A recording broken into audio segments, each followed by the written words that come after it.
Hey everyone, thanks for tuning in to Mr. B Cooks. Subscribers appreciate you. New viewers, you gotta subscribe so you get awesome recipes like this. We're continuing the Mr. B drinks, and today we're making a Negroni.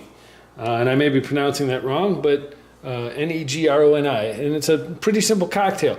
It's got some gin, 1 ounce. It's got some Campari, 1 ounce. And it's got some sweet vermouth, 1 ounce. Now there's 2 ways to go at making this.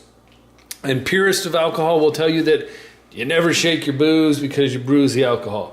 Well, I'm going to go against the purist, but if you wanted to be a purist, you would do what's called building, and you would just take your rocks glass and pour each piece in and build the drink, okay? We're not going to do that. We're going to do it the way that I like to do it, which is I've got a shaker full of ice, and I already told you, 1 ounce of gin, I'm using Tanqueray, 1 ounce of Campari, 1 ounce of sweet vermouth, lid on, just like I always tell you, 30 seconds or so, you should start to feel it and see it. All right, so within 30 seconds, I've got my rocks glass, or a highball. And I'm just gonna take the lid off and pour this straight into here.